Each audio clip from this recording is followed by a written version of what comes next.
Hey everybody, what's up? It's John Schumacher with NewWaveHealthcare.com, where digital health companies come to share their stories. Today my guest is Michael Walsh, who's the co-founder and CEO of Cariloop, a company that could be best described as Yelp for the senior care industry. And Michael and his team have put together a wonderful website and business to help you, help your caregivers and your senior elderly folks find the appropriate facility for their senior care. And I might have butchered that a little bit, Michael, but we're going to go with it. Hopefully I did you right, my friend. So basically, there's a lot of questions that come to finding the appropriate senior living center for an aging loved one. And Michael and his team have put together a wonderful website and business to help you guys make that decision much easier, because there's really a lot that goes into that process. And Michael and his team have really simplified that process over at Cariloop.com. So, Michael, hey, thanks for going on, hanging with me through the intro. Let's have you just start off, just share a little bit about you personally, and then we'll jump into your business. Absolutely. Well, first, thanks, John, for having me. This is great. Really excited to be here. So a little bit about me. I'm originally from Chicago. I live in Dallas now, but grew up in Chicago, diehard Bears and White Sox fan. It's been a fun time down here in Texas amongst all the Southerners. You know, they all like to compete amongst each other for who's got the best school down here, and I just kind of shrug my shoulders at them. So moved down here in 2011. I actually went to school in the Midwest as well. I'm a Big Ten guy. I went to Purdue. Graduated in 2007, and I spent 4 years in the healthcare consulting world at a company called Protiviti. The majority of my clients at Protiviti were healthcare, so hospitals, outpatient clinics, pharmacies. I had one rehabilitation center that I worked with. Left Protiviti in 2011 to go full-time with my business partner to get Cariloop off the ground. So I've been working on this for about 3 years. I originally came on the company as the COO and transitioned in the CEO role about a year ago. During my time down here in Dallas over the last couple of years, I've also gotten certified to be a personal trainer. So I'm certified with the National Academy of Sports Medicine. I still do some training on the side. I've got 4 or 5 clients I train in the evenings. And I'm also the founder of Health 2.0 Dallas. You know, you're very familiar with the Health 2.0 model. Yep. At Health Sparks, which is my podcast, very similar to what you were doing. That's actually how you and I got together. So it's kind of fun to be on the other end of the spectrum, answering the questions, not always doing the asking. Right. So that's a little bit about me. Yeah, I'm just loving life down here in Dallas. Perfect. Sounds good. Sounds fun. So let's talk about Cariloop a little bit. Hit us with your elevator pitch. Go ahead and let's just start with that. Well, you stole my thunder a little bit. That's almost exactly how I describe it. Yelp or Expedia for the senior care industry. So what we really do is we help families discover the types of providers that are best suited for their needs. So, you know, what we usually describe the situation as is, you know, a lot of adult children, you know, age 30 through 60 really, very oftentimes they get that phone call that, you know, mom, dad, grandma, grandpa, something's happened, there's been some sort of event, and they're very much unprepared for what the next steps are. And so they're frantically trying to figure this process out. What providers are we going to need? What resources do we need? And the problem is that they don't know. Like, they've never really shopped for these types of services before. Not like any of us have shopped for a laptop or a car. You know, we've learned some of these things that we need and the questions to ask. But these types of consumers, the adult children in this situation, don't know. So what we do is we guide them through a series of steps, almost like an eHarmony or Match.com would, to help match them up with the healthcare providers or the resources that best fit what the situation is going on in their family. Right. So, and how is that describe how that's a problem? Because I know, and we talked about it a little bit in the opening there, but you know, why couldn't a family just call the facilities and get a tour and get some information from the facilities? Like, what problems around that whole process are you guys looking to solve? You know, they certainly could. You can definitely just go on Google and type in, you know, assisted living or skilled nursing facility or whatever, you know, geographic market you're in. But the problem is that, again, you're going to be given this list of 1 million, 2 million, 3 million places, and it's like, how do I know which is the best fit for what me and my family are going through? And, you know, there's a variety of factors that impact that. You know, your finances, your insurance, your timeline, your budget, the specific services or amenities that you're going to need to make sure that you get the care, you know, specific to your situation. Maybe you have diabetes, maybe you have cancer, maybe you've had heart issues or COPD. So there's a lot of questions that go into finding that type of provider that Google is just not going to be able to answer for you with just a quick search.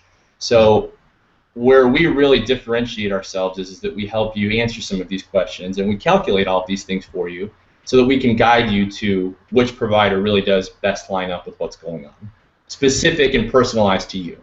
Right, right. So you guys are basically a filter then. You help filter in, the appropriate information. And otherwise people are just overloaded just with too much information when they're doing their searches for these places. Is that correct? Well, right. A good parallel or analogy would be like imagine, going on vacation and, you have very specific things that you might be looking for in a hotel, right? It's not like just show me every hotel in San Francisco that I can go stay at. It's like show me a 3-star hotel between this budget range that has a king-size room, that has a review score of 7 or greater. Like there's a lot of things that we as consumers that we like to use when we shop now, right?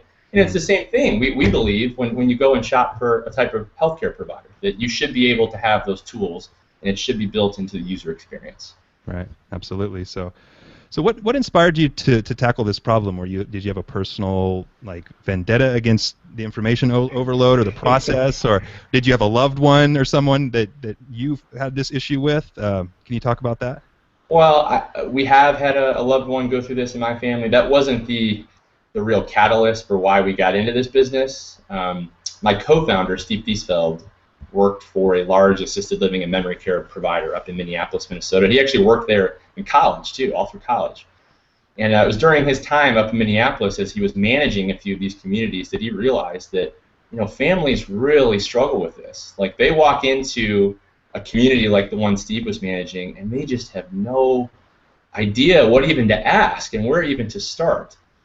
And you have to really step into the shoes of these people. I mean, these are the people that, again, they're managing their kids, they work full time, they're very busy people, and they don't know. So he identified this issue from the family side of things, but also from the provider side of things, that he found that his staff was spending an inordinate amount of hours talking to families that they didn't belong, even talking to. So it really was a waste of, time and money and resources speaking to customers that they really had no business speaking to in the first place. So we identified that, really we've got a problem here with we need to better filter, the word you use, filter the people that are coming to these providers to make sure that they're qualified and that they actually do belong here, because that helps both sides, right? That helps the family get what they need faster and the provider to actually get a move in and have a chance at converting that business to make sure that, it's worth their time.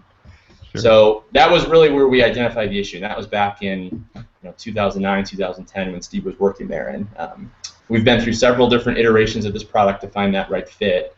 And we just went, we'll get to this here in a few minutes, I'm sure, but we just launched the new website here about a month ago and had great results with it so far. Beautiful, yeah. So, yeah, and you're right, though. I mean, it's just inefficient not only from the care provider and the elder person's perspective, but also the businesses, right, as well, from their side of things. If they get a client that they spend a lot of time and energy on that isn't a good fit for their facility, why they've spent time and money and energy and everything like that, and have no new client for themselves. So it's a money time saver on both ends, it would seem. Yeah, it really. I mean, what we're trying to get to the root of a problem that it's a problem for a lot of different groups. It's a problem for the patient, it's a problem for the provider, and it's a problem for the family. The one trying to help mom, dad, grandma, grandpa find that right place. I mean, can you imagine the stress level of knowing that you made a decision for your family and your grandma is somewhere and she's not getting help? We take that on ourselves, don't we? That's very personal. Yeah. And so, yeah, we really want to see this problem get solved. Definitely, yeah. And just from personal experience working in these facilities, there's some facilities that are assisted living that you're on your own, basically. You have to manage your own meds. You have these huge, long hallways. Mm-hmm. And that's not going to be appropriate for somebody who can only walk a little, who needs a lot of care, versus there's other assisted livings that are smaller, they give you more one-on-one care and all those things. And like you said, you just don't know, you don't know what you don't know. And a lot of these people who are new, like you said, are busy, that don't have that kind of knowledge and time to put into researching that would greatly benefit from your service. Absolutely. Yep. We very much focused on helping that family right now. Yeah, absolutely. So to speak about the market size, I know we all know that we have an aging population, and and the trend is that our population is getting older and is going to need more senior care. Can you touch on some metrics in that industry, or how you see the trend within the senior caregiving industry? Yeah, I can touch on a few things. It really, when you ask a company like us about our market size, it's really a three-tiered question, because we're talking about three different groups. It's like there's an aging population, but our user base is more that adult child. So it's like you've got that metric for the aging population, you've got the metric for the adult children, and then you've also got the metric for our customer base, which is the providers. Anything from assisted living, skilled nursing, home health, hospice. So when you look at the providers, we estimate that at least with what Cariloop is equipped to solve right now, there's anywhere from 150 to 200,000 customers that we could potentially help nationwide with this. Wow. And that's not including, there will be things that we will add in along the way, we expect as well. So, but as it stands right now, that's kind of the number that we tend to look at. And the problem is that I can't even give you a real accurate reading on that, because every state regulates itself differently in terms of how they license these providers and the data that they keep track of. So even if we were to go to every single state and ask for a snapshot of really how many providers do business here in your state, a lot of them wouldn't be able to give us a good accurate reading of that. So that it's our best guess. We know that here in Texas there's about 10,000. Right. As far as seniors going through the transition process, right now we're focused on Texas. So that number that we tend to really keep a close eye on, especially for the next year, is about 350,000 aging loved ones of ours that will go through this transition process. So that's that number. And users, it's kind of a running joke amongst the team. It's like our user base is anyone who has a mom, dad, grandma, grandpa, aunt, uncle that is over the age of 65, 70 years old. So it's the same thing. It's tough to really put a number to that as well, because it's like everybody is going to go through this at some point. Right. Everybody is going to be empowered to have to make this decision for their family. It's just a matter of when. Sure. Yep. So those are kind of the three things that we keep an eye on. Perfect. And what stage is your venture at? Are you guys in beta? Are you guys just out of beta? Can you talk about that? Yeah, so just out of beta. We had the privilege of going through the first class of Health Wildcatters, which is a digital health accelerator here in Dallas. It's the sister program of Tech Wildcatters, which is it's a perennially nationally recognized program. Basically, it's a top 10, top 15 accelerator program. So they spun off the health program here this last year. So we were able to go through that. We graduated from that in November last year, and just about a month ago we finally had product launch. So right at that point where we're starting to generate some revenues from this, and yeah, I think I mentioned you before the show. Maybe have me back on in a year, and we'll talk about all the good things that we were able to do over the course of 12 months. Sounds good. Yeah. So that's an exciting time for you, I'm sure. Yeah, very busy. The development team is on their toes every day with all the feedback that we're getting from users and from customers on this. How did you guys fund your company? Completely bootstrapped, actually. Yeah.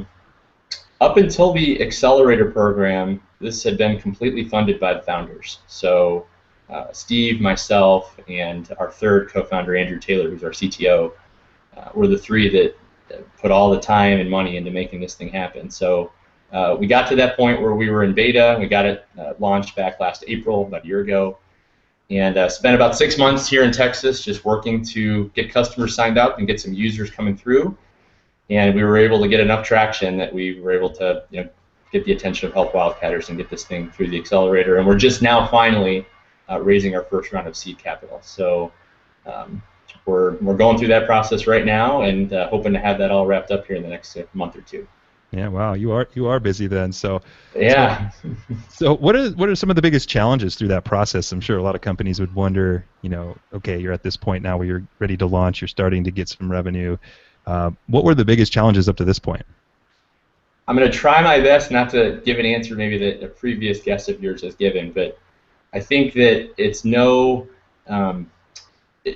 everybody realizes, everybody knows that healthcare can be pretty resistant to change. No, come on. Even more resistant to technological change, yeah, right? And our adoption of that change. So we have really faced over the last couple of years some points where you've got customers that just even though they will tell you to your face they love the idea, of spending less time, vetting customers, saving money, all these things that they love, but then you put the platform in front of them to use it, to do it, and they just won't do it. Frustrating. So that has been kind of the challenge for us, is to find that good product market fit and make sure that you put something in their hands that they're going to use and that they're going to rely on, and they're not just going to sign up for it once and not ever come back and use it again. So that's been the big thing. I mean, and really the lesson learned from that for us has been to, listen. Listen to what they are saying. Because I could come up with all the greatest ideas in the world, as far as I'm concerned. It doesn't matter, because it's up to them. It's really what they want and what they're going to use. And that's really a lesson to any startup, is listen to your customers and be asking for feedback constantly, especially during those first, couple stages of your company, because they will make all the difference later on. Yeah. Yeah, I was just going to ask that too. Is like, were you doing a lot of pre-market research, or were you asking a lot of questions? Because that seems to be a mistake that a lot of entrepreneurs make. Is they don't know the target market. They don't ask questions before they create a product. They just go ahead and launch with their idea, thinking it's the greatest thing in the world, and then you hear crickets. So Yeah, well, and that's that whole lean startup methodology, right? It's like exactly. the whole build, measure, learn situation. Get out there and go sit with some customers. Get out of the the development room. Get out of your cave. Go actually talk to some people. Put something in front of them. Watch them use it. Watch them break it and figure it out.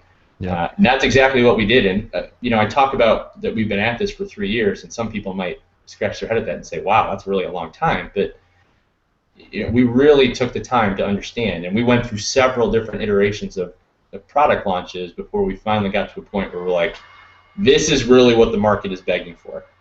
Yeah. And without that knowledge, we wouldn't be where we're at. I think that if I went back through 2012 when I was here in Texas, I probably recorded some 75 interviews with customers and users, just asking them the same questions over and over again, just to understand what it was that they needed. Right. So, a lot of people just put it out there and figure, why would people not use this? This is a brilliant idea, right? It's like, because you think it is, it doesn't matter. Right. Yeah, they have to know they have a problem too. Yeah. So it's like they might not even know they have a problem that you're trying to solve, and just get that MVP out there. And exactly. And John, I mean, you wouldn't. As we went out there with some of our own ideas that we had built, we would sit sometimes in rooms and they would say, we don't like this, but if you did it this way, and so you let the customer, the user, really build the product for you. Right. They tell you what they would use. Right. And you put something in front of them that you think is great, and they crap all over it. They say, no, this sucks. Mm-hmm. But then they tell you, hey, if you did it this way, and you really start to see trends in as you go through your product development life cycle, and that's exactly how we've done it, and it's been great. It really has been very helpful for us. Right. But it takes time. You can't just do it, in a month. It takes some time. Yep. Asking a lot of questions and stuff. So.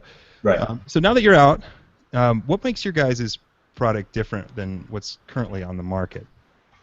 Yeah, and I touched on what really differentiates us kind of early on, but if you go and you look at some of the the other platforms that are out there in the space, those platforms, they're very much directory based. They're very much geared towards, they make the assumption that you know what you're looking for. They'll ask you, that first step is, what type of care are you looking for and where? Mm-hmm. Give me a zip code, give me a city state. And what we realized as we went through beta, especially, was that we were getting clicks and engagement for certain types of care where we knew what was going on, and it wasn't really the appropriate choice, but the user didn't know any better. So, what really differentiates us is that, we really help that user work backwards. Instead of asking them what you're searching for, just make the assumption that they don't know, and work through the details of what's going on, and let us be the one to point and say, okay, based on what you said, here's what you're looking for, and here's the best matches for everything that you gave us. Right. So that's a very different type of value proposition than some of the other stuff that's out there. I mean, some of the other stuff that's out there is great. There's some great websites out there, but we're really trying to gear this towards a different user base, and a user base that we believe is actually in the majority. Most of these people don't know. But they have been given tools, and they've made the assumption that they do know. Right. So that's really where we think we can separate ourselves. So you guys are different in that you kind of handhold, or you kind of walk people through a process instead of just turning on a hose and spraying them in the face with a bunch of information. Basically, is that the difference? Yeah, absolutely. I mean, here in Dallas, there's some 2,000 providers, and if you were to look up, just show me all the providers in Dallas, and you look at a list of 2,000, you'd just be like, Yeah, geez, sure. I mean, where do I even start with this? Yeah. But by walking you through it and customizing it to you, the user, we can maybe get that list down to a healthy, 10, 20, 30 maybe, and all of a sudden this becomes a lot easier for you. Right. So what do you see as the future of your company, like looking forward? What's your growth strategy? Like how are you guys going to scale out and make this thing really get bigger? Can you talk about that? Yeah, well, we're really focused these next 12 months on just Texas. So as you look at the vision for the future, one of our core values that me and my team are constantly emphasizing is that of education. I've mentioned that our user is that adult child. And that adult child doesn't know much about what they're shopping for when they're tasked with this crisis. So a more educated user base is definitely something that is our vision for the future. We really want to focus on that. And we feel like if we can provide that level of education, that we can help people make better decisions and ultimately get the family the care that they need. That's really where we see the process going to. So I mentioned starting in Texas first, focusing on that the next 12 months. Really figuring out kind of what our playbook is in terms of how we deliver this to the market the proper way. And as we put that playbook, that strategy together, then we can start to select sort of the next markets that we would launch Cariloop into. Something very similar to how Uber has delivered their model, or how Yelp delivered their model back in 5-10 years ago. Very similar strategy. So focus on local for now. Make some mistakes, learn some tough lessons, but figure out how to do this the correct way before we deliver it to the rest of the country. How are you guys marketing this? Are you just calling facilities, or how are you getting the word out? Well, it's two different questions, right? Because we have our customer base and our user base. Okay. So on the sales side, very much focused on being part of local networks and speaking to a lot of these providers about their pain points. That's what we've really made a cornerstone of our strategy the last few years, is being part of each of these local networks. So I'm very active here in Dallas. We've got people in West Texas that are very active. They participate. We're starting to lay some seeds down in Houston, Austin, San Antonio to be part of some of their local networks, to really talk to these providers about how we can help them and deliver the right types of referrals and leads to them. On the user side of things, very much focused, same thing, on community, speaking with churches, local chambers of commerce, some of the employers and small businesses that are here in town about, hey, when this crisis happens to your employees, and they come asking you for, what to do, this is something that, can be available to them. And of course, we're a technology company, so you also have to be ever present online and in social media. So we've got a team here in town that does a lot of good work there as well. So, but it really goes back to this year. There's a lot of different ways to do this. So figure out what that best way is, and we can then kind of see what the future holds for us after that. Perfect. Yeah. What kind of metrics are you guys using to measure your progress as you go along here? A lot. Give us a bunch. A couple. There's the typical metrics. Users signed up. Once the mobile app is ready this summer, so mobile app downloads. How many users have actually gone through our discovery process, and then once they've gone through, how many contacts were then generated from that? How many users engaged a provider then through our system? So they made contact with the provider and they actually moved in, or they started doing business with that provider. There's a whole list of things that our system is going to be tracking as people go through this process. So, and those metrics will evolve, of course, as we add in other solutions and offerings. Right. But I think the big things for this year really will be just how many providers have signed on to contribute their content and be active in our community, and then how many users have come through and use this technology that we've built for them. Right, sure. And can you talk a little bit about your business model? Like, how are you guys planning to monetize this? Make some money from this? Yeah. You're not giving it away for free, are you? Well, no. I mean, but for the users, it's completely free. Right. So users come through the system and they're able to do what they need to do and make contact with the providers. Once they've gotten matched up, they can choose as many as they want or as few as they want. It's completely up to them. The providers, they're able to sign up with us for free and, as I mentioned, contribute as much content as they can contribute, and that could include anything from their care services, their availability, their pricing, photos, documents, videos, management team information, any of that good stuff. They're able to contribute. It's completely free. They don't actually pay. It's basically a lead generation model. So as that user would come through and contact that provider that matched up to them, that provider is transmitted that information and any of the information that we gathered during that discovery process, and they're able to see, is this a good fit for me, and do I want to purchase this lead from Cariloop? Right. So now this is the first revenue stream. We expect that over the course of the next 12 to 18 months there will be some additional revenue streams that we will attach to this model, but this is what we're starting with. Okay, perfect. Well, Michael, hey, thanks for coming on and sharing a bit about the elder health industry, about your company. Let's just have you share a little bit about where our viewers can find out more about you, and then we'll wrap things up. Yeah, absolutely. So go check out the website at cariloop.com. Would be very grateful if you followed us on social media as well. So that just could be facebook.com/Cariloop Inc. or twitter.com/Cariloop Inc. And I'll even, I don't know if you put together like a recording page for this, I would assume, right? Absolutely. So I'll give you my contact information. If anybody has any questions, please shoot me an email. Would love any feedback on the site or any questions you may have. I can definitely answer those for you. So perfect. All right, my friend. Thank you so much. Hope you guys enjoyed that conversation today. If you're listening to this on iTunes, go over to newwavehealthcare.com/Cariloop, which is CARILOOP. That's newwavehealthcare.com/Cariloop to get the video recording of this conversation, and as Michael said, all of his contact information if you're looking to get a hold and reach out to him. If you're watching this video on newwavehealthcare.com, check us out on iTunes. We have a little banner in the sidebar of our website. Click on that. Go to our iTunes podcast. Subscribe to us. Download us so you can listen to us on the go, in the car, at the gym, wherever, so you can get these wonderful interviews every single week. All right, everybody. I'll see you next time.